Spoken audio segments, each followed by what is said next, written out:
All right, welcome to the OG Creatives podcast. I'd like to introduce my co-host and very good friend, Will. Say hi, Will. Hello. Hey, so this week we've got a very special guest for you. He's a digital artist from the UK who's won over the hearts and minds of the NFT community and amassed a huge cult following. Or maybe just created a cult. He's the funniest man on Twitter, the creator of EVOL. He's so hot right now, he must have melted that ski mask permanently into his skin. Ladies and gentlemen, it's none other than the king of cherubs himself, KidEight. Oh, fucking hell, man, that was amazing. Did you write that? That was bang on. That was sick. Can I use that as my bio? That was so fucking good. Yeah, man, feel free. Yeah, no, you can have that one. Sweet, I'm going to. Yeah, nice one. Thank you. Wicked, man. I was just, first of all, thanks for coming on the show and talking to us. I just want to say, how you doing? How are you feeling, sir? Yeah, man, I'm feeling good. I'm feeling a lot better after you just buoyed up my ego like that. So, yeah, this is going to be amazing. Thank you for having me on. I'm really looking forward to it. Wicked, man. First of all, I just want to give a shout out to your missus. I've never met her, of course. I want to thank her for letting you to come out and play. She sounds like a wonderful woman. Yeah, she's amazing. I don't deserve her, but yeah, she doesn't care about me at the moment, so it doesn't really matter either way. Right, cool. We can take our time. Sweet, man. Oh yeah, how's the family? You got a little one as well. Yeah, I've got a little boy. He's about 3. He's 3. Yeah. Save. So he has no idea what's going on right now in your life, or has he got some kind of idea? Or do you know he has an idea? So every now and then I'll throw a ski mask on him to take some pictures or whatever, and he sort of knows that like daddy's pissing about. But I've had the EVOL figure made, and like I have it on my desk, and every time he comes in, he's like, "Oh, it's daddy's little man." And he walked in yesterday when I was doing a podcast yesterday on video, and I had the mask on. And he just walks into camera and he goes, "Oh, Daddy, you are your little man." And I was like, "Yeah, mate." But yeah, no. So he's that's so cool. He's sort of nice. grown up with the character the whole time. So yeah, he's seen the evolution. I'm doing air quotes. You can't see me, but yeah. So he's aware of him, which I think is cool. But yeah, all good. That's nice, man. That's nice. So I was going to say, like, what about your work-life balance now that you're a superstar? How's that going? So this superstar thing is weird, man. Like people see me a certain way, but I don't get it. Like if I am a superstar, I wish someone would tell people around me, because I'm getting no love from anyone around me. But, got some groupies or something. Yeah. We can't talk about that. Come on now. Let's not talk about that. No, just pick up his missus, man. Come on. As far as like if we're talking work-life balance, like right now, creatively there is no work. I haven't been able to create anything since I did the EVOLs drop. Like I sat down to do some C4D work yesterday, and I had a call come in, and I had to sort out this meeting, and then I had to do this. Like I really didn't anticipate the amount of other stuff that would come as part of doing the drop like I did. So work-life balance is all out of whack. And leading up to the drop, I was having about 3 hours sleep a night for about 2 weeks. So the day after the drop, I slept a whole day. But yeah, work-life balance in NFTs, if you're like going as hard as I am for some reason, it's not very healthy, to be totally honest. I don't think you can be successful. You can't try and be as active and as successful as I'm trying to be without sacrificing real life stuff, really, because the crypto world and NFT world is not real life. It's like something off Black Mirror at this point. Yeah. Well, someone's always on, aren't they? It's 24/7. Oh, mate, it's absolutely, and it moves a million miles a second. It's like, 1 minute in NFT time, it's like a month in real world. You know what I mean? It's like it's just so quick. Even things like cancellations. So on Twitter, you see people cancelled, like, and you think this guy's not coming back from this, and then like 12 hours later, it's all forgotten. It's like so mad the pace we're moving at, but. I mean, we're talking levels of money and sort of there's changing hands all the time. I don't know, man. It's fucking mad. It's just so mad. You can't explain it to people that aren't involved in it because it just doesn't make sense. Absolutely, man. Absolutely. I think, you know what, we're going to get onto this a bit later, but definitely like NFTs have rocked our lives, rocked so many people's lives. And I was going to ask, man, has it been for the better for you? Like apart from obviously having massive success. Yeah. Oh fuck yeah, man. Big time. Yeah, I get to wake up now and just do what the fuck I want to a certain extent, which is I'm so blessed and lucky at the moment. But for me, it's been for the best currently. But it depends how you define the best. So financially, I'm stable for the next couple of years. That I can just put my own creative needs first. Yeah. And I haven't got to speak to another client again, which is the biggest blessing because I've done my time in the trenches. I'm not going back. But there's been a lot of sacrifices. But I think coming off the back of COVID, we're all sort of conditioned slightly to stay in the house and like huddle down and like not be as extravagant as we might have been before. So I've just come out of COVID into NFTs, and I feel like the last 2-3 years have just been a complete blur, of just working non-stop. So it's going to take some time to navigate moving forward, but also to like decompress and understand what has happened in the last bit of time. I mean, absolutely. It's going to take a little while. I mean, there's something talking about like now working for yourself that it's like full time. There's a meme going around that I love, and I've seen it on NFTs and a few things. And it's like, I quit my 9-to-5 job to work for myself. To work 24/7. Now I work 24/7. Exactly. I feel like that too, man. I feel like that too. You feel like, especially the space moves so quickly that you just like, you feel like if you're just like blinking, you miss it. If you're not on it, if you're not on Twitter, if you're not looking at everything all the time, like things move, projects pass you, opportunities pass you, and like you have to like devote that time to it. Otherwise, it's kind of hard to like make progress. That's definitely from like the point of like where I'm come from. I'm not known. I don't have like a big following like you have and stuff like that. And it's like just making that transition of trying to actually like, this is an opportunity. This is something new that's not been around, and it's something that's like, man, this is something that can basically free me from the shackles of client work and get me, to where I want to be, to doing what I want to do. Exactly, mate. So this is what you just said was me. The moment I found out about NFTs, I was like, I need a part of this. Like, I felt like my whole life has led to this moment. So when I jumped on Twitter in like the first day of March, I had no following. Like my Instagram following did not translate at all. People from like the hip hop culture and like the music industry weren't bothered about NFTs. They weren't trying to buy my art. So I essentially had to start from like blank and just work my way up. And I don't even really know how we are where we are today.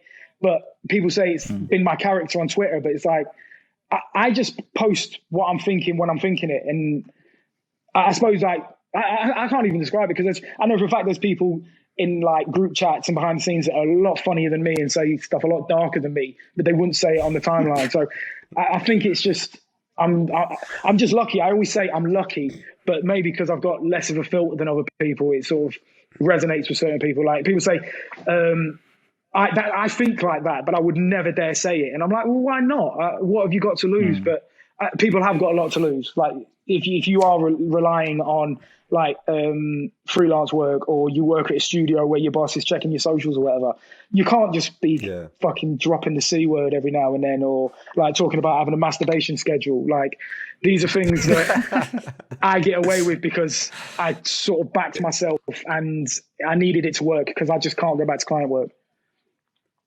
I mean, you know what? Hats off to you for doing that, because you are saying a lot of the stuff that we are thinking. I think that's why it resonates with people. And I think that's why, for me personally, it's not just Twitter, it's the character as well that you created, EVOL. And it's that combination of things that I've seen around, and it's like, you know what? That character embodies that same things that you tweet, you know what I mean? That kind of like, I don't give a fuck attitude, which might not be you in completely real life, you know what I mean? I'm sure when you're talking to people, like you'll have some reservations and stuff like that, but that really is coming across to that. And I think it's charming, it's endearing, and it is something that we're all just like, you know what, there's too much like serious shit going on that actually, you know what, when we see something like that, we're just like, we latch onto it, and it's cool, man, it's good. So respect for saying what you think actually and not giving a fuck, because that's been a little bit of a relief, a little bit of a therapy, I think, for all of us, you know what I mean, actually. Do you know what, I'm looking for a head of press. If you're like open, like you're doing an amazing job of bigging me up right now. So yeah, I really appreciate that. All right, I'll send you my CV, man. Let's see where it goes. I won't read it. Let's just go. Let's jump into it. Let's do it. No, I really appreciate the kind words. No worries, man. I mean it. I wanted to talk about this. It's like we started this podcast because like of NFTs and because they just absolutely fucking blew up like overnight, and we were just like talking about it all day long. Like there's so much stuff to talk about, and like we did a few episodes of the podcast, and I had people saying to me like, "Oh, you boys like to talk about NFTs, don't you?" And like creative people, and I'm like, how the fuck can you not talk about NFTs. Like, it's the first time basically ever that, especially for like people who do video and video animation, it's the first time they've ever been able to make any money like from their thing. And you're trying to like be a bit like, oh, you're always going on about NFT. It's like, it's life changing. It's like literally liberating for so many people right now. And like, this is it, man. I how think if you sorry to cut you off, man. This is it. If you can see it, it's like I always say, it's like seeing through the looking glass. Once it clicks, you can't like go back. Like, I'm not a Harry Potter fan, but it's like muggles and fucking wizards or whatever. Like, you're different. The moment that you can see what the potential of NFTs are, you can't go back to like life beforehand. So yeah, I totally agree with that. And it's like, even when I was very early on in like February, when I was getting into it, when I realized there was so much money trading hands and that there was so much value in people's work, like the price I started quoting clients, it must have 5,000x'd overnight, because I just started valuing myself more as a creator. Like, I'd spent so many years creating visuals for people and having very little respect. And I was like, I know I'm built different from this. So I need to start seeing myself as a valuable commodity so other people will. And I think that's a mind frame you need to take into it. Like, the more you're apologetic about your art and what you're trying to sell, like, I don't think people are going to try and invest in you, because you need to be like the Bitcoin and the Ethereum of artists. You need to say, like, we're going to have gains. If you buy my art, we're going to make gains. That we're only going up. And I think a lot of artists, like me included, you there's so much self-doubt in what you're doing. And you sort of need to combat that, because you're selling a product at the end of the day. No one wants to buy a product that isn't, that the person creating it doesn't think is worthy. I mean, I could be talking shite. I don't know. No, I think, mate, this is how I sort of. It's absolutely right, man. I think that translates to so many other industries, like anything. Like, you know, if you don't believe in yourself, who else is going to believe in you? You know, it's like essentially that. And that comes across big time with you, I think. And I think that's why you've had partly like the success that you have had. It's like people see that, they just see what comes across as this confident character. That, you know, it's just having a bit of a laugh with the game, and like people just like latch onto that, you know. So it's definitely it's something I think that a lot of us aspiring artists and people who haven't made it yet, or haven't like got a big following, or aren't making huge amounts of money or anything like that, that's something that we can like learn from and run with, and actually, like, you know, so I think this is good advice for anyone listening, good advice for me, you know, good advice for all of us to just like take on board. So it's really nice for you. I talk shit, man. Like, I could be talking absolute shit, but like, I know for a fact there are so many more talented artists than me. Like, when it comes to talent level and like technical ability, I'm nowhere near where I should be for the sort of level people hold me up at. Which, like, so when I see talented artists that aren't getting the recognition, it hurts, because it makes the whole thing feel sort of empty. When I made a joke months ago, like, don't worry if your NFT isn't selling, because there are people that know Houdini who still aren't able to sell their NFTs. Like, it doesn't matter about how good you are. You got to back yourself. You've got to be your biggest support in a way, which is funny, because like in real life, I'm really quite insecure, and it probably comes out on Twitter sometimes. I've got like little man syndrome. I mean, I'm not little, but yeah, like. You can sort of cut this out, but keep this bit in. But fuck it, yeah, it's one of them. Sorry, I'll let you ask questions. I'm rambling. No, I don't know. I think that's good. It is an important thing, because that's something my whole life I've struggled with. Like, and I've like believed, like, if your work is good, if you just do this and keep your head down, you'll get noticed. You'll do this, and I just, you know what? There's part of me just like that isn't enough. And especially isn't enough these days. And if we're talking NFTs and we're talking Twitter, we're talking like millions of people shouting all the time, right? Trying to grab attention, trying to make something. That actually, you do have to do something a little bit extra. You do have to come across. You do have to believe in yourself. And that's something that's as important. Like, you know, I mean, I'm cynical. I'm very cynical sometimes. I just think it's like, sometimes I'm like, it's all about the marketing, not about the end product. You know what I mean? If you can, like, not that I'm saying that about yours, but I just feel that for a lot of stuff, is if you're not, you're bang right. You're bang right. That. And it's like, to be honest, it's human nature though, isn't it? If you're not selling it and it doesn't sound like it's appealing, it doesn't sound like it's successful, it's like, why should other people aren't going to be as excited about it? So I was going to ask you just a little bit before we get into some of the more modern stuff. I was just wondering if you wanted to so I'm sure everyone's heard of you now, and anyone listening to this will probably know, and you've probably said this a million times, but a quick recap on where you came from before all of this kicked off. Yeah, I've been asked it so many times and I'm still shit at answering it, but so I don't even know where to start. I feel like I want to change the answer up a bit. So let's dial in. What do you want to know? Just make it up, man. Just so do you want to know make about it up, like creatively or like me as a person? How deep are we going? I think, we could go, how deep do you want to go? I was going to ask more creatively in terms of your career as an artist and in terms of what you did, what your aspirations were, what you wanted to do and what you did for clients, that kind of thing. Okay, cool. So I like that. So the best part is I've only really considered myself an artist the last couple of months. I've always been a graphic designer. Like, what do you do? I'm a freelance graphic designer. That's always been. But it wasn't until I realized a graphic designer is someone that's hired. An artist is someone that just exists. Do you know what I mean? It was like, I need to stop seeing myself as a tool for someone else. I am my own tool in a way. And I think that's the difference between a graphic designer and an artist. So artistically, I've considered myself an artist basically since March this year, which is funny because every time I go, let's say I go to look at a car or I go to buy something and someone says, so what do you do? I say, I'm an artist. They say, oh, do you rap? So I need to sort of, no, I'm not a rapper. No, I'm a visual artist. But so yeah, I've been I would consider myself an artist this year, but creatively, I've always been a creative person. I remember so I was brought up in Tulse Hill near Brixton, and we moved up north when I was 9 or something. But I remember when I lived in London, we used to go to the Tate with school trips or whatever, and I used to just be in awe of all the art. I always remember my earliest memory was I wanted to be an artist. I always wanted to be an artist, but I was told that you can't be an artist. That's people from here aren't artists. This isn't a possibility. People from the past were artists, sort of thing. So I was like, okay, so how can I create and make a living or support myself in the future? And I heard about graphic design quite early on, and I had an uncle at the time. He was a computer programmer, and he gave me some CDRs with Photoshop 5.5 and Macromedia Flash, Dreamweaver, all cracked. And I remember putting it on a PC and just from the age of 11, 12, just being enthralled by digital art and all the different things you could do. And it was around the time I was doing graffiti. So I was tiling graffiti. I was sketching all day, and then I'd go out and paint if I had had enough money to go painting, because I wasn't stealing because I was too scared what my mum would say.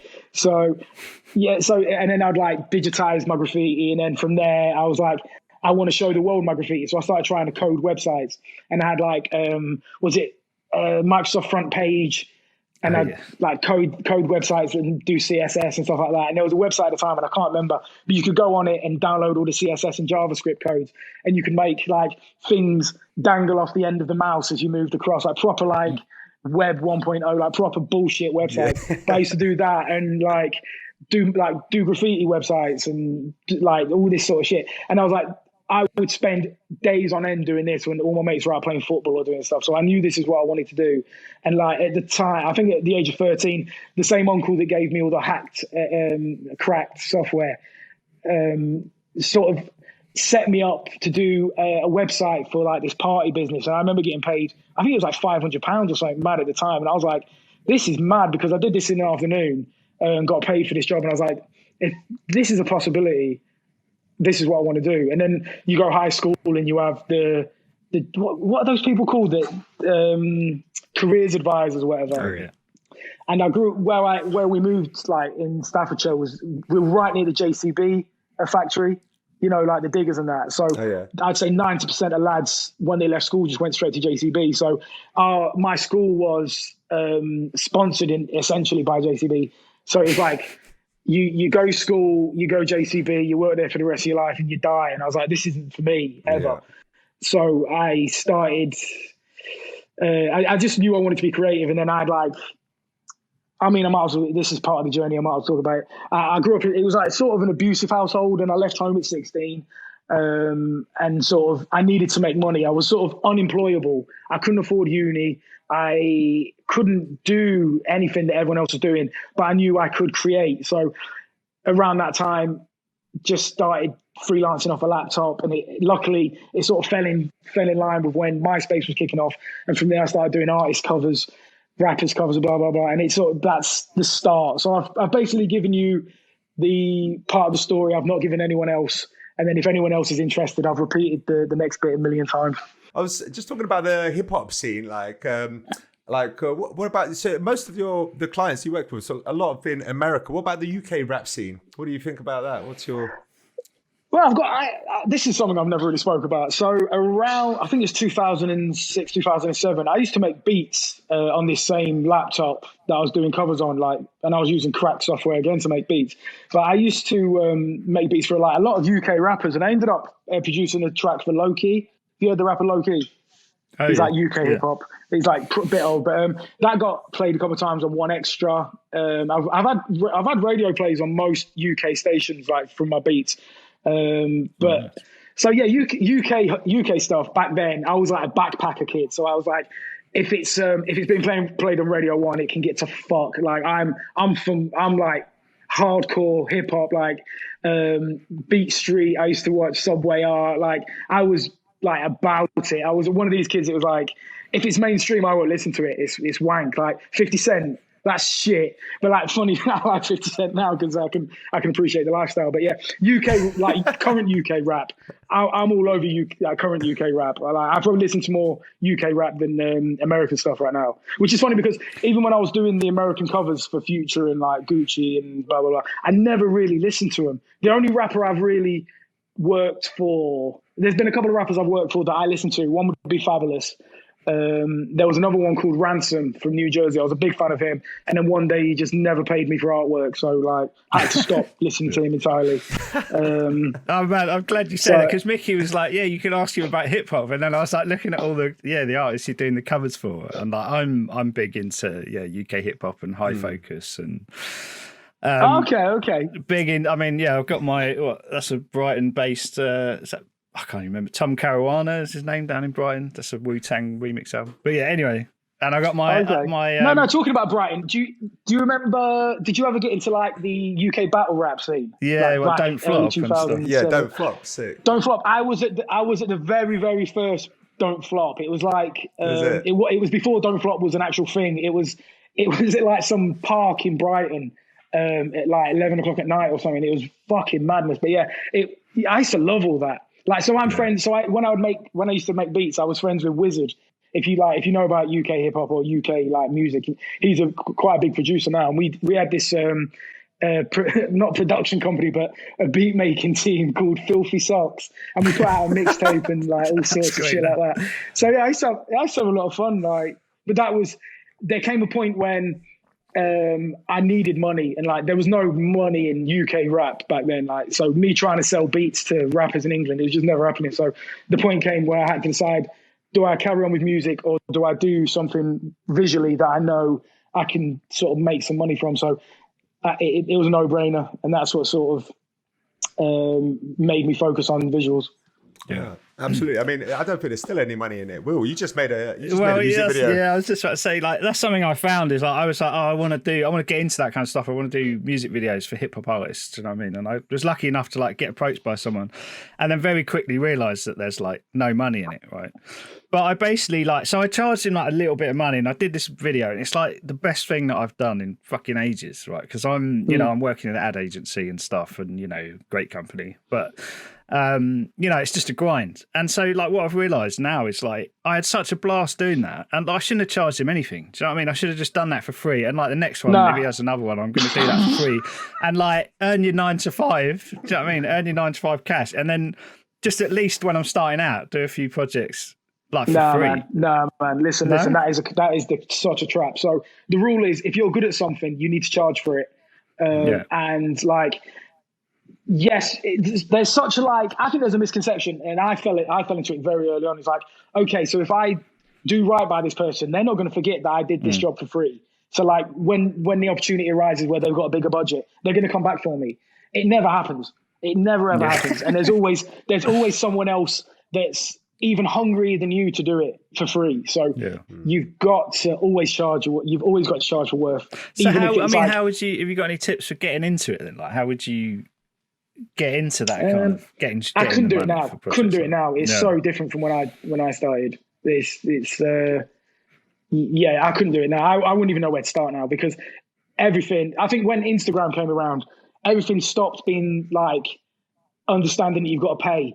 Like, people were thinking that you could exchange an Instagram shout out or a tag for a piece of art, or like a cover art or a flyer or merch or whatever. And it's like, it's toxic as fuck. But with Instagram and stuff like that, there's fan culture. So you've got kids that are talented, that have got Photoshop, that are going to do cover art for free. So why is an artist going to pay you when they can get it done for free?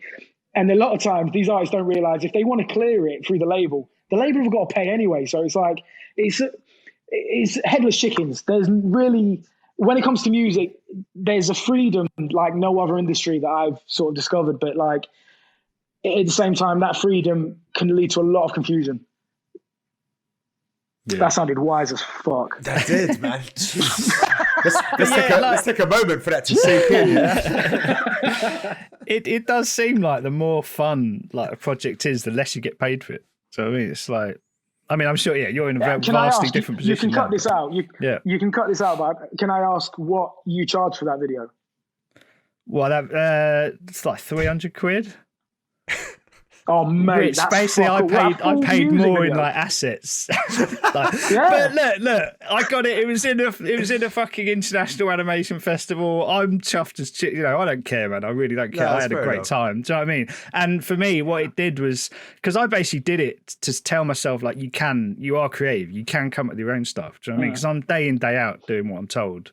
And it was like, if nothing else, it gave me the confidence to now, maybe go and do something else, like do the next project. Like I can do it. So it was good for that. Like just skills and learning and stuff. And I mean, I got a buzz out of just chatting to the guy, because I was like a fan of his before I did it, like big time. So go on, tell us who it was. He's right there. XP, my man XP from West Yorkshire. Oh, okay, cool. Yeah. No, man, that's cool. This is the thing. Don't take my advice or listen to anything I say, because not only am I completely jaded by the music industry and musicians a whole lot, my ego is out of control at the moment. So I'm not going to do anything for anyone. Yeah. So next section I wanted to get onto, man. It's like we've can't avoid this. I really want to talk about, obviously, the big character, the brand, the icon, EVOL, that you've created. All right, and it is such it's becoming more and more of like a home brand. You know what I mean? To be honest, the way I feel about it, I can't even really put my finger on when I first saw EVOL, right? Or that cherub in a ski mask. It just feels like he was always there. Like, and it's just like, yes. And it was like, that's one of those things that I was like, that's real. That's going to be great. That is great, because I can't even put down when he appeared in my life. He was just, it's like, I've always seen that guy, but I know it couldn't have been that long ago, because I know when you started posting it. But like, basically, I wanted to ask, can you tell us a little bit about the genesis or the creation of EVOL, like where that character came from, what he means to you? Yeah, so you're describing the Mandela effect. He's always been here. I'm just the custodian at the moment. No, I'm joking. This is the thing. So it's, I don't know. I could talk about it all day, but at the same time, whenever I talk about it, it doesn't make sense, because it's. I've got the toy in my hand now. Let me just look at it. It's it just the character in itself just means so much to me, because it is. I call him a reflection, because everybody sees something different in him. Like, everyone sees what they want to see out of him, and it's like, I think that's so endearing, and also like so rare that a character can do that. Like, if we're just comparing it to a collectible series, you can look at Bored Apes, and I don't think you get like, you don't get the vibe off them. Like, I don't anyway. Like, I don't get a vibe. I just get. I'm not slagging them off. Like, what the community and everything they've done is amazing, but like, just this character, I see when I'm rambling, man. I can't spit the words out. It's like. It's so. I get what you can tell it. It's come out of you. Like, it's come out of somewhere. Yeah. With power, like, and not just like, oh, let's make some cool thing that looks cute, or like. Absolutely. Yeah, it's like I completely stumbled on it. I completely stumbled on the character. It was just like an amalgamation of everything that's like somewhat dear to me, or yes, I'm just staring at this character now, man. It's freaking me out because it's like, I don't know. This is terrible podcast. Like, if anyone listening, I apologize because I'm just fucking stumbling. But Nah, it's all good. I'm trying. I need to, like, I feel like I really need to sit down and work out why this means so much to me, because it's everything that's transpired the last couple of weeks and people jumping into the project and maybe not understanding that this character belongs to me. Not only does he belong to me, it is me.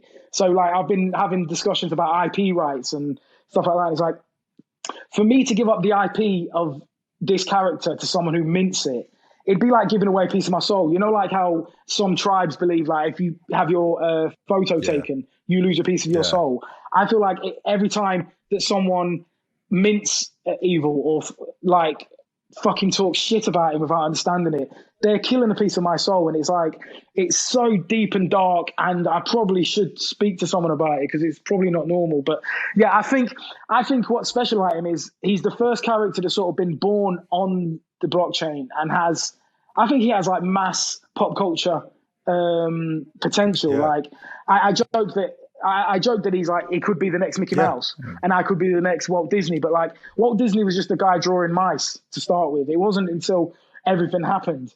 So it's like, people are starting to get behind it and understand that there is potential in this character. Like, either like, there's so many things we can do with it. Like, just even the brand, the EVOL Couture, like the ski mask. Anyone sees the ski mask on NFTs now, I get tagged in it. They're like, oh, is this a collab with KidEight? Oh, are you trying to cat KidEight or whatever? It's like, so just things like that, the EC backwards logo. Go into like streetwear. Like, there's no reason that EVOL Couture can't be the next Supreme or Bape. Absolutely. And there's no reason he can't be the next fucking well, I mean, I've been approached by a lot of metaverse games to license him to, like, so I'm not saying he could end up on Fortnite, but he could end up on Fortnite. All these things, and it wouldn't feel weird. Do you know what I mean? No. It's so fluid. He can sort of fit in anywhere. And I think something about that as well is, like, because he's a cherub, or if you see him as a baby, everyone can identify with like being a child or being innocent, and not everyone can identify with being an ape or a cat or something like that. Do you know what I mean? It's one of the. It's just one of them, and it's still so new. Like, I've been playing with the idea of the character for about 3 years, like through stencils and drawing and blah, blah, blah. But the actual base Geo character that we have right now, I didn't create until halfway through April, which, when you think that and where we are now, that trajectory and that rise in such a short time is, I can't think of anything else like it personally. And I'm not just trying to big myself up. No, man. No. It's absolutely, and you're right to say that. It absolutely feels like that. I feel that the same. Like I said, I don't know when I even first noticed it, because he just seems like he was always in the cultural zeitgeist. And where it can go, man, he's got legs. I mean, he's got short legs, but he's got legs. You know what I mean? Like, he's gonna go. It definitely feels like that. It's. I was just wondering, like, when did you realize that, like, this was kicking off? Like, was it like with EVOL? Was it like that? It just felt the most personal and true character to you, or was it like, I don't know, like some of those Instagram posts where you started putting that character out there and you realized, hang on, this guy's really popular, I'm going to make more of that? Or just more naturally, like, I just want to make more because it's fun doing this guy. Like, I have fun making it, and I love, and when I see the final product, what was it about that? Was it the process, or was it like people's reactions? Or was it maybe a bit of both? Do you know what? I haven't even thought about that until you just asked. But like, so I suppose when I started playing with the idea of the character, at the same time I was still like freelancing, and I was like trying to make 3D models of rappers that I was working with for visualizers or CD covers or whatever. And I think I was just trying to learn the software one day, and the pipeline that I was using into ZBrush and then back in C4D or iClone and Mixamo.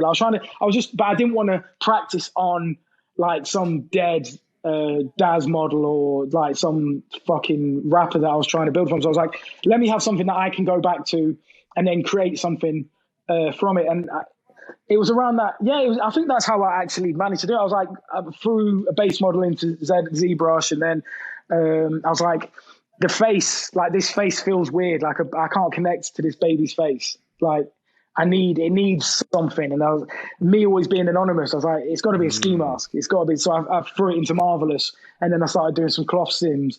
And like, it was, I've never used Marvelous before. So I was trying to make a ski mask. So I was just trying to teach myself a pipeline and trying to bring up all these things into one. And this is the character that came from it. If I'm spacing out, because I'm literally, I've got the toy on my desk and I'm just staring at it. So yeah, you asked me a question. Yeah, sorry. Well, we were kind of talking about EVOL and where he was. To be honest, I was going to ask you, the next one was, just want to say congratulations on the GEVOL project. It was a huge success, all right? It took over my Twitter timeline for weeks. There was nothing but amazing looking cherubs in ski masks flooding my screen. It was massive. So we've talked a little bit about that, but have you had time to decompress from all of that and like kind of understand what's just happened and what you've done? How does it feel now? Like, it felt like something that you've been building up and working towards. Initially, I remember there was a little bit of negative feedback that you were receiving from certain people afterwards. You felt quite deflated after the drop, I remember. It must be quite tough because you sound like a grafter. I know you've been working hard on this, and it's like when anyone works hard on anything like that, do you know what I mean? It's not just about the money. It's like you want people to like respect it, love it. You know, you want to make people happy. And like, how did you feel about that? You know, after it came, how you felt, and then immediately afterwards, when the dust was settling. You've completely like knocked it on the head there. So it's like all the artists that have like been in contact with and throughout the whole like projects and since, they're all like congratulating me and like, well done, what you've done is like, you've raised the bar like somewhat, you've done something that it hasn't been done yet. And it's like the amount of love I've got from artists and previous collectors, it's been amazing. It's felt amazing, but it feels completely tarnished because the drop just got hijacked pretty much by people trying to make a quick flip and people that weren't aware of me or the character, or basically even NFTs. Like, there's people that were jumping in the Discord after the drop that were like, they'd never even heard of Nifty Gateway or like Foundation. So it's like, I feel like that drop, it sort of crossed over so many different parts of the NFT community, like artists, people that have been here from early 2021, to people that, a lot of people, the GEVOL was their first ever NFT. So like, if you're hearing that, there's a lot, like you go on YouTube now and you type in NFTs, and there's like YouTube NFTers, like just talking about NFT projects all day long, and like they're all talking shit, man. They're chatting out their arse, and it's like people going on YouTube typing in NFTs and thinking, okay, so if I buy this, I'm going to 100x, because people are putting out videos days before the GEVOL drop saying this is going to be the most hyped up NFT project ever. Get in, make sure you can mint. And it's like these guys were like, these are the guys that ruined it for me, because people just thought they could come in 10x overnight and then fuck off. And a lot of people did do that. The ones that managed to mint 10x, maybe even 15x overnight. Like the floor was at 1.5 at one point. One guy managed to mint 400, and he's just completely destroyed everything I've tried to really do. And I mean, it's my fault for being naive, because I didn't even realize there was such thing as whale bots. I didn't realize someone would come in with like 50 ETH and try and mint as many as they could straight off the bat, because I expected it to just be people that knew about me and that had been priced out of the EVOL's drop. Do you know what I mean? So it's been massively deflating. And probably today's been the first day I've been able to really speak about it, and the drop was 3 weeks ago. So yeah, it's massively emotional, and especially when you know how much EVOL means to me and like the character. So I'm not selling a zoo animal. I'm not selling some pissed up penguin or fucking, I don't know, cunty koala. I'm selling a part of me. So people talking shit about it and saying I was backdooring or it was a pump and dump or whatever the fuck, like, just fuck off, man. And everyone criticizing me. Go and do better. Yeah. Do better, man. Put yourself out on the line, because it's so easy to criticize and it's not easy to go out and do. So a bit of compassion is what I want. And just fuck off. Here, man. Mate, when you said that, I was just thinking, like, even fucking Sony can't stop people coming in and buying like all the PlayStation 5 stuff. Do you know what I mean? Like, how's anyone supposed to, like, you can't, they always find a way, man. Like a bot. like you're not going to understand it better than they do. Like, Exactly. it's just cunts. It's gone so dirty these days, man. It's gone so dirty, honestly. Like, yeah. Mate, that's no fault of your own, man. I mean, you've said this before and I heard, you know what I mean? You had the help of a friend and two devs, and it was a small team making this, and it was like, it's a personal project. There's a bit of you that's out there. And it's like, I think, you know what? All those people and all those like idiots, they're going to go away, man. All of that's going to go quiet. What's going to remain is like that legacy, that iconic figure. And you just keep going with this guy, man. Because, you know, whatever you're doing, people love, right? They love it. And to be honest, this is the community of GEVOL and DEVOL holders out there. It's so strong. Like I said, that's why I said in the bit, it's like a cult now, man. Like people are really united through that. And a lot of camaraderie. People I feel like much more like they're part of something, or they're like much more than, I didn't really vibe with the Bored Apes or CryptoPunks or nothing like that. These were just OG projects that just came along, and then like, yeah. But it's, out of all of the generative art projects, I have to say, like without doubt, I bought 2 GEVOLs because it was just like, one, I'm just like, this is the best one that's been out there, man. They just look sick. I still remember when they all came out, I spent like an hour like just scrolling for OpenSea. What was I doing? Just looking at them. You know, it was addictive. You know, so it's like, you made something that just looks beautiful and definitely had that kind of connection with people. So there's a community that's growing out there that's like, it's not going away. It's only going to go stronger. Oh man, I've got so much love for you, seriously. Like if it all falls through with my wife, I think me and you could be very happy together. But like, that's exactly like, so I saw apes. Like I could have minted apes. I saw apes when they were at 0.1. Like I could have jumped in, but it didn't resonate with me. There's not been a project that's resonated with me. And there's not, I don't think it's like, if you vibe with EVOL, we're already on the same wavelength. Like there doesn't need to be, if you're here for the art and you're here for the character, it's like I'm not a gentleman's club, but it's like an exclusive club. Like we all get it. We all get it. We're all from the same cloth. And it's like, I don't think there's a lot of projects that bring us all together like that, just off the visual. So like you look at the apes and like, you've got people that are like VCs and you've got people that are wanting to make money and you've got people that are into crypto, but like they're different from we're just sort of people that like vibe with EVOL and like the whole sort of thing. We're just sort of built differently. And the aesthetic, there's nothing else that even comes close. So like, even like how I named some of the traits, I was taking the piss. Like if you look at Bored Apes, their gold jacket and chain is called hip hop. And it's like, that's so fucking bait. So I copied it. So I did the gold jacket and chain and called it hip hop, because it's like, that's bait, man. Hip hop isn't a fucking jacket and a chain. Do you know what I mean? It's the culture. The whole thing is hip hop. The whole thing I'm doing is hip hop. Like there's no way around it. Yeah, so man.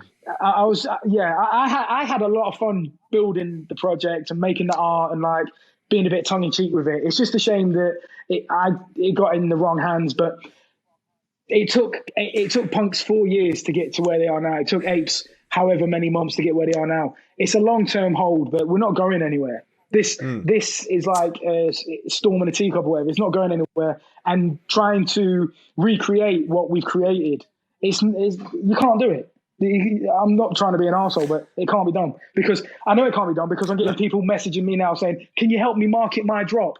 Fuck off. No, I did this myself. Yeah. No, man. I mean, the thing is, you can tell the proof's in the pudding, right? Because like the communities out there, not only that, they are some of the most talented and creative people as well. Like we've recently found out, a lot of them are better artists than you are, mate. Like definitely. There's no two ways about it. I've said it all along. I am the least talented artist in the whole of the EVOL community. There's no two ways about it. Mate, no, seriously. It was great to see that. It was like, again, seeing so many of these come up there. It was fantastic to see that grow. So what's next with that? Because like you've selected the top 50 that are going to be there, and there's going to be like a curated mint. Is it going to be a Nifty gateway? Am I right? Could you tell us a little bit about that? Yeah, so it's not going to be a Nifty. So I'm sort of. It's not a partnership, but it's sort of.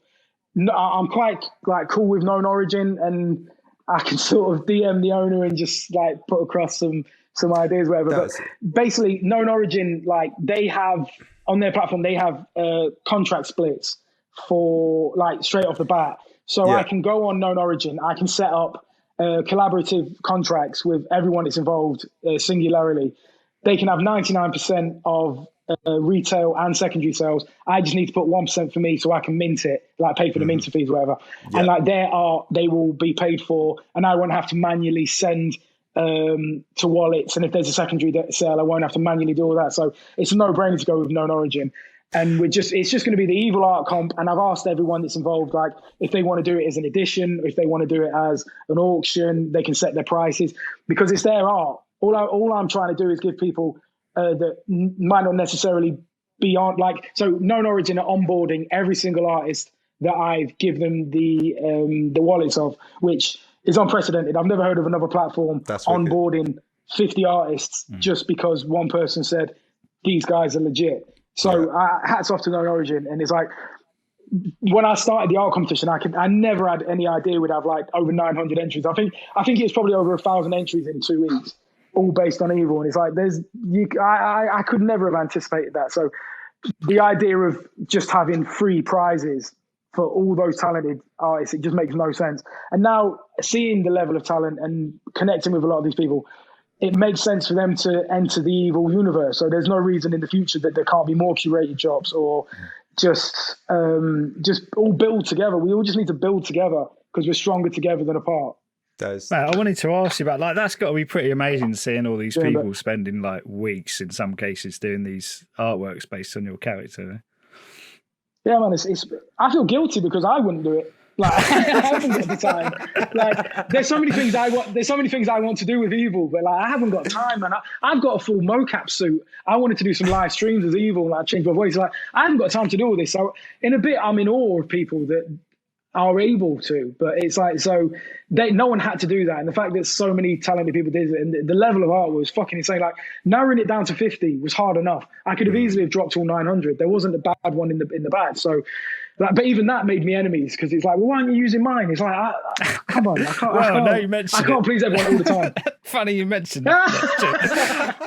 Well, hang on. I've got to ask you about the other. I can't have you on and not ask you about the other entry we did. Mate, we downloaded all 8,888 GVOLs. And we fucking sliced it. Do you see it? We sliced it. So there's like 1 pixel slice of all of them, 4,000 across. No, I didn't see that. You liked it on the Discord, I'm sure. I don't think I did. Oh, I might have. But I'm just surprised no one asked like how you got them all and stuff. No one cares. Get over it.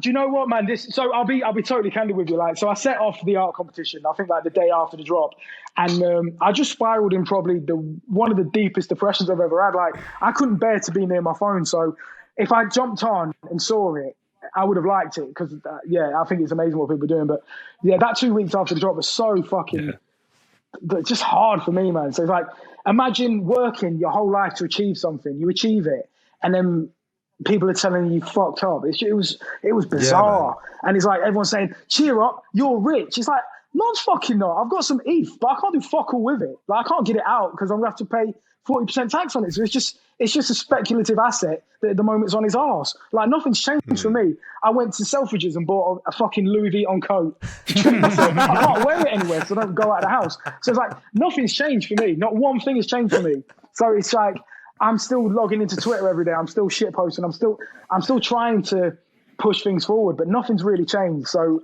the fact that people think that overnight I've changed as a person and I'm now famous and rich or whatever, it couldn't be further from the truth. The only thing is I allow myself. So I joined up to like a swanky gym, and I go to like the jacuzzi and sit in the steam room and talk to the old age pensioners like in the morning, which I would never have allowed myself to do before because there's always stuff to do. So that's really the only thing that's changed. I've got a Louis Vuitton coat, and I speak to like pensioners in the morning.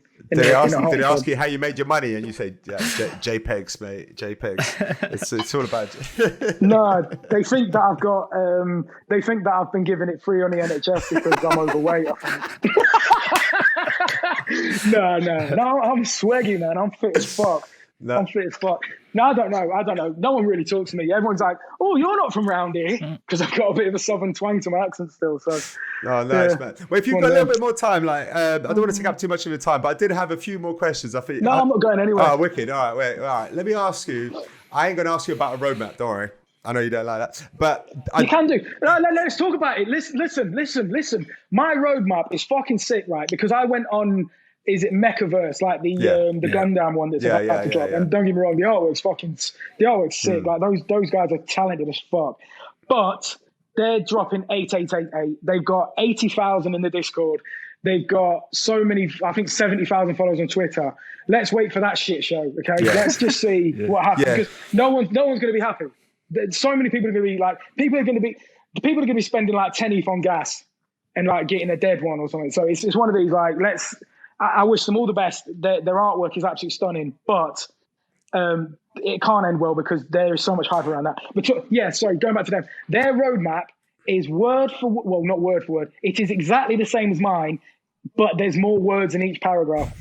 And I've already achieved half of mine. So the fact that people are talking about my roadmap, like, nah, fuck off. Like, just FOD. Like, I'm killing it.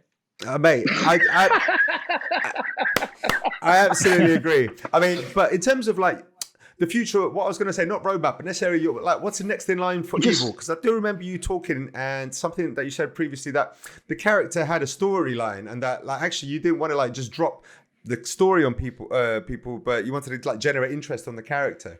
So like, is there anything in terms of that, like a storybook, a graphic novel, or something like that you might be thinking along the lines? Yeah, this is exactly it. So the history and the origin of EVOL, I want to start. So I've been saying this for fucking months, but I've not had a chance. I want to start releasing, but it's like I've been trying to find the right angle for it to work. So I'm thinking it needs to be a graphic novel setup, but in each page needs to be an individual NFT, and there needs to be some sort of gamification to owning it, because it's going to be only available to people that hold GEVOLs. But I'm very aware of over minting, but I'm also very aware of each page can't be a one of one, if you know what I mean, because it just isolates too many potential like people that want to be invested in it. So I don't want to copy like Punk's comic and like do their sort of thing. So I have a storyline in mind, and it's very personal to me, which is probably one of the reasons I've been dragging my feet about releasing it. But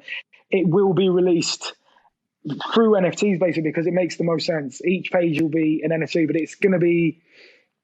It just needs to be the right time, and it needs to feel right. So I've got a nifty drop in November, and it doesn't give me enough time to set it up between then and there and make that a part of it. So it might be next year's, like the whole of next year is the rollout of the storyline. So yeah, but at the same time, it's like I see him. He could be a Marvel character. I'm not saying he's part of the Marvel universe, but you know how the universe changes. Like Spider-Man's been retold so many different times.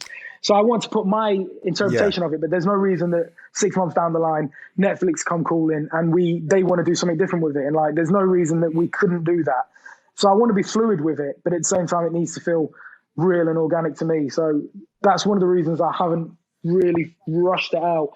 And it's like, I really want to exercise some demons personally. Like his storyline, the way I see it in my head, it's going to be, it's really going to bring up some dark stuff from my past that needs exercising. And I don't want to do it at a time when people are saying, why is the floor where it is? When are we getting airdrops? Like, I need these people out of the way so people that see the long-term potential in this can realize how, like, how I'm really willing to open myself up and be vulnerable here. And I feel like I'm already being attacked from all sides. So I don't want to do that and then let people know. I don't want to give anyone ammunition that's already sort of fudding or hating on it. So it needs to be the right time. But yeah, he's got a storyline. Like, how could he not? How could this character that's just turned up not have a storyline that is? It's going to be unique, and it's going to be the best thing that's ever been created ever. No doubt, man. I'm really looking forward to that, man. To be honest, I've been thinking animated TV shows, right? Yeah. Feature films, right? Yeah. And I wanted to ask you this, right? So, like, if EVOL was ever to have his own live-action feature film, right? Who would you like to see play him? Oh, what? Like, I've got a few ideas. Oh shit, man. Do you know what? If we're being like completely candid, I think my son could probably play him in like a year or two because he loves nice. like acting and like singing, and he'd probably want to turn it into like Mary Poppins Part 3 or 2 or something. Yeah, there's 3 Mary Poppins. Yeah, there's been 2. So this is the thing. So I would love to like commission and like get a 6-part series done the way I see it in my head, but I find it really hard to delegate. So there's been a couple of times when I've started trying to create it myself, and it's like I'm well out of my depth.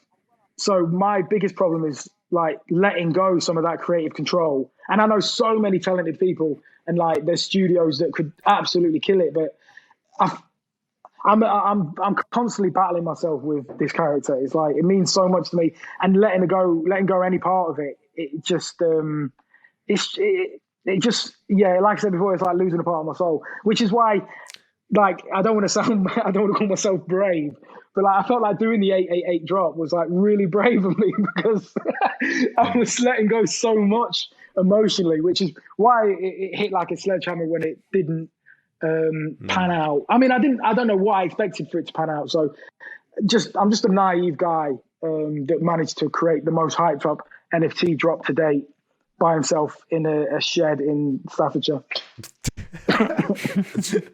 Right, so let me get it straight. So Tom Cruise calls you up. Yeah, this is like, hey man, I want to play EVOL, right? I know this character. I deep inside, I feel it, right? What would you say to Tom? Tom Cruise is batshit crazy, man.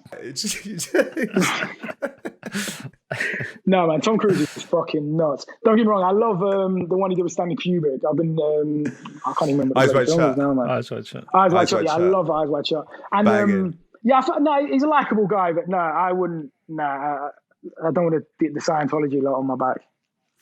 Wicked, man. All right, we're gonna quote that. No, please don't. No, please don't. No. Actually, we can cut that. Just cut that last bit out completely. I'm not fucking with that. Oh man, wicked, man. Well, I was just gonna ask, like, what's next for you, like, as an artist, apart from just this character and everything like that created, like where do you see yourself going? I saw, like, in terms of like even like learning new skills or developing stuff or things like that. Anything like that you're sort of into now? Yeah, I need to get back to the art because I feel like I'm losing a part of myself. I'm not creating, and as a creator, not creating, it's just.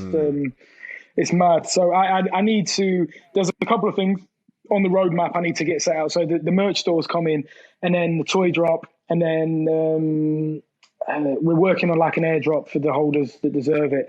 But I need to get back to create, and I want to learn Arnold, like the Toon Shader. I need to learn the Toon Shader because I found a hacky way with Redshift, but it's just I'm not getting the results that I want. And I think I could do a lot with the Toon Shader and this character. Moving forward, I want to learn Unreal Engine because the things I see in it's just making me feel like, why the fuck do I bother with C4D when this is real-time rendering and it's just so effective? And so I tried to learn Houdini, but like I say, I don't know the dark arts or whatever the fuck you need to know to work that out. So I've had to knock that on the head. I was a massive fan of X Particles. I was using X Particles daily when I was doing client work, and I haven't ran any sims in so long. So I want to get back to creating, but it's really hard to juggle being creative and trying to run a community and stay active so people don't forget. It's really hard. But yeah, I'd love to just have a couple of months to just create art again and brush up because I feel like I'm getting sort of left behind. Whereas, I'm not. This is the thing. I've never been the most technically proficient artist. I've always been quite hacky, but I feel like with how fast the technology is moving, I think I'm still using C4D 20 and we're on like 25 now. So like, there's so many things I'm missing out on. I mean, have you thought about just hiring community managers, hiring like a team, and just so you don't have to worry about that? Yeah. anymore? So the Discord I've got ticking over. My mate's running it, and we've got some mods and stuff, and so that's calm now. Like that was a bit manic for a while, but that's calm now. But it's like things like day to day. So setting up this art collection, I've been manually emailing everyone I've invited on, and then I've been forwarding their stuff to Known Origin, and I've been downloading their stuff, and I'm like, this is such a shit waste of my shit use of my time. Yeah. So then I was like, right, I'm gonna find someone to help me facilitate this. And he's like, by the time I tried to set up the Dropbox for them and remember my password for this, and I was like, I might as well just do it myself.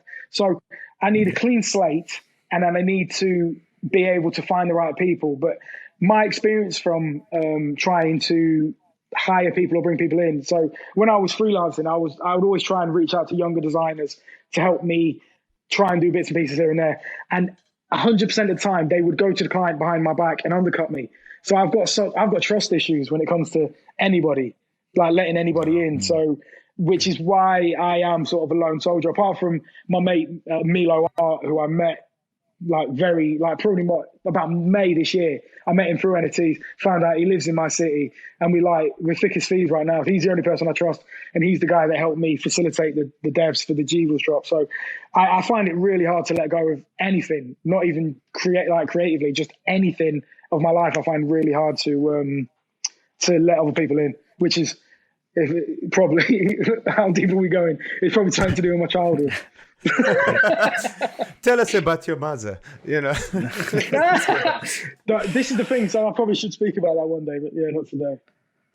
No, that's fair enough, man. No, I like Milo. I started following him on Twitter. He's a good character. There's the other thing is like that NFT that community that you've drawn towards you. I've seen I met people in the early days. I say early days. I got March, you know what I mean? That was like March, for me, February, March. That was like, OG times. And it's like people that have we all started out and we were like communicating, we're helping each other out, like give people invites to foundation, they're becoming mates and things like that. And then slowly it's like, some of these people I find like half of them, everyone's into GEVOLs, everyone's bang onto the thing, we're on the Discord, we're on the thing, and it's like, oh my God, we've met again. You know what I mean? It's like, that's sick. It is, man, it is. It's nice. It's like, because it's hard to get into, man. It's like NFT community. It's like, where's the community, man? It's like, hi, I'm here, and it's like people are talking their own thing, their own little cliques, they're into something, and it's just like impossible to break through. But I feel like for the first time, just recently, I think that I've started to feel like I've made some friends, I've become part of something, and a lot of that is GEVOLs have kind of funneled some of those people into there. Do you know what I mean? And so it's good to know that there's like-minded people that we're thinking the same things. I really appreciate it. Maybe people sort of connect with GEVOLs because if you've seen me turning up in March and being turned down by all the gatekeepers and not giving up, I think a lot of people I've said some stuff this year that a lot of people wish they could say and haven't got away with tonight. So living slightly vicariously through me, maybe. I don't know, man. I don't know. It's just nice to connect with people that we're all sort of vibing on the same thing. That's great, man. That's great. And it's also, mate, congratulations on getting into Super Rare. I know that was something that you were looking for ages, and it's like you got it. Yeah, and those they had to. You had to, man. They had to. But seriously, those two pieces that you've done on there, like the Genesis of EVOL and the Madonna one, they're they're so iconic already. They're like something that really any top art gallery or museum in the world, it could be in there, and it wouldn't it would just. You know what that is? Oh yeah, I know why that is because they look like because they're rip-offs. Because they're rip-offs. Absolutely, classic Renaissance art. Absolutely. But it is. If you don't mind me speaking on that, so this is what that's intentionally. Yeah. I'm intentionally doing that because he's a cherub. Cherubs have always been a fixture in art from the beginning of time. So that's why I think you think he's always been there, because I imagine any Renaissance painting you see by Caravaggio or any of these guys, EVOL's there, but he's hiding behind someone. But now he's just come out to play. Do you know what I mean? It's one of these. That's how I see it. So he's just a cheeky guy. He's just a cheeky guy, man. Yeah, man. Yeah, no, the character reminds me a little bit. I think of Dogma. You know that film with Kevin Smith with Ben Affleck and Matt Damon, where they're angels but they're stuck on Earth and they're just rude and they're just they've had an argument with the management. You know what I mean? As they say, it's do you know what? So I need to watch this again because this is an idea I had for EVOL. I hope I'm not just copying that because I saw that when I was young. So I feel like I need to go back and watch this and make sure I'm not cutting it's not. So, mate, you owe Kevin Smith some money. He's going to come knocking any door. I hear he's into NFTs as well, actually. Maybe we could, maybe this could work for both of us. You know what? He's well into comics. There you go. He's got the links with the whole comic book industry in Marvel, man. I think I can see a unity happening there. That sounds good. Will, I wanted to ask him the question. Unless you want the question. Go on. Why do you wear a ski mask? Finally. So I put that up on Twitter today, but I think the reality is, like, I put up a picture like when I was like 21 or something. I went out for my birthday and I put up a picture on Instagram very early on. This must have been like 09, 10 or something. And like within minutes, someone just replied that like, you're ugly as fuck. And I was like, this is my birthday. I shouldn't be feeling like this. So from then till literally this year, I'd never put another picture up online of myself anywhere. There's one on Instagram, but I had to archive it recently because someone scrolled back and found it. So yeah, between then and now, there was one picture of me on the internet, full stop, and I took it down. And it's like, when people were saying, we want to know a bit more about you, I didn't really feel comfortable putting my face out there because I'm really, really fucking self-conscious. And I also hate having my picture taken because I grew up, my mum was a photographer and she was like constantly taking pictures of me, like, do me a pose. And he's like, no, leave me alone. So I'm really camera shy, but you can't be really camera shy and try and be a personality at the same time. So I just put on the ski mask because it's fucking sick. And it's also like, I don't know if you've ever worn one. You feel powerful. I feel powerful when I wear it because it's like, I suppose it's something to do with being like a superhero and being a kid and dressing up or whatever. And it's hiding who I am. And it's like, so yeah, I wear the ski mask for a myriad of reasons, but it's because I'm insecure and I don't want people to see my face. So I've been to a couple of NFT events. And I've done a couple of Zoom calls with like companies and clients or like connections where I haven't worn the mask. And 100% of the time they're disappointed. They're like, oh, I thought you were going to wear the mask. They're like, oh, I wasn't expecting you to look like this or whatever. So now I've painted myself into a corner with it where I have to sort of wear it to come across as anywhere near relevant, which is cool because I did a podcast earlier and the first comment within minutes was like, why does he wear a mask? He looks ridiculous. It's like, fucking hell, man. Me trying to please everyone all the time, it's never going to happen. But yeah, I like the masks. And it's also, every time I wear it, it's brand awareness now. It did make me laugh. I was watching a podcast with you the other day where there's like a circle blurred over your face and then it doesn't quite track you properly. There's like a couple of frames. You can pause it. You can pause it on a couple of frames and like reconstruct you out of the bits. You might want to look at that. Yeah. No, it's good, man. You don't seem like no, I bet you're not. I bet you're a good looking guy. I bet all those not good looking as you, mate. Who said that. Right, me. Oh God, what is this loving? I gotta say, Will, you actually look like my uncle who gave me the cracked copies of Photoshop. You look very much like him. I look like your uncle, is that right? You've got the same demeanour. Maybe it's time travelling me. You've got the same demeanour. It's bizarre. I'll take that as a compliment. It's got that beautiful. You know, like Rogue from the X-Men, you've got that beautiful little grey wisp hanging in. People ask me, people think I dye this. I'm like, fuck off. I don't dye it. Sexy, mate. Sexy. Getting sexier in your old age. Cheers. No, definitely. So why do you think a lot of other people also hide their true identities on social media and Twitter? When it comes to crypto and NFTs, right?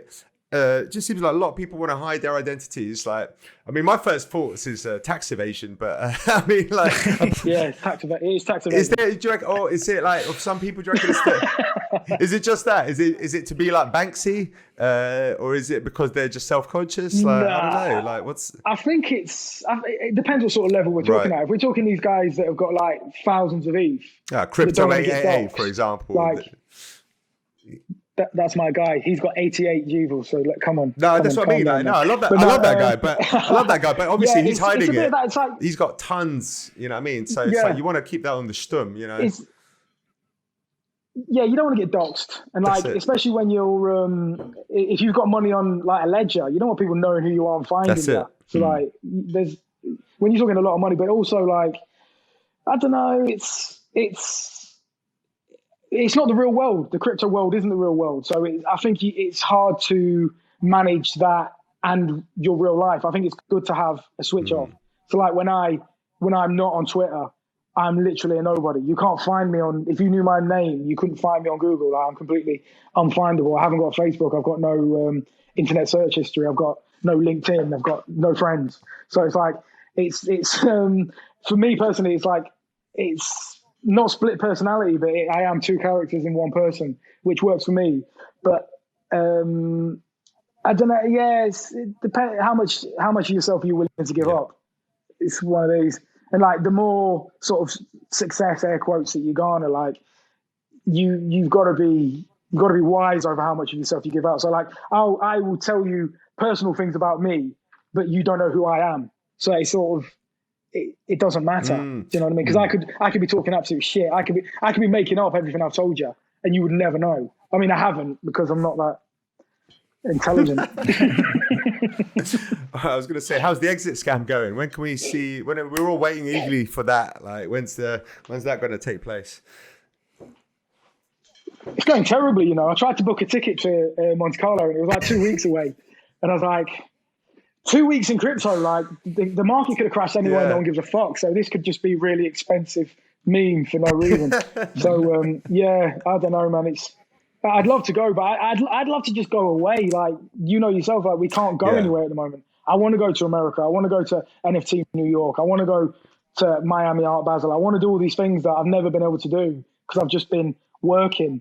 And like the first time in my life, I have the freedom to do all these things, and I can't do anything. So I'm really frustrated actually at the moment. So yeah, the exit scam. It's gonna wait. I'd love to do it, but I'd only get bored. It's on hold. Well, listen, how about coming to Manchester? Yeah, so we were speaking about known origin guys. I really like those guys because they're so much more communicative than a lot of these other sites and marketplaces. And I got accepted to known origin a few months ago, and I was like, I still haven't minted anything on there. Oh, congrats. Cheers. I've just been so busy, and I've got a lot of stuff on Foundation, but I've been put off Foundation more and more. Because I just I don't really like it, you know. So I'm like, known origin, they seem like a genuine bunch of people. And so Will, I didn't even tell you this, I got 2 tickets to the known origin party in Manchester. Is it? On the 1st of October or something like that. So it's like a meetup from NFT artists.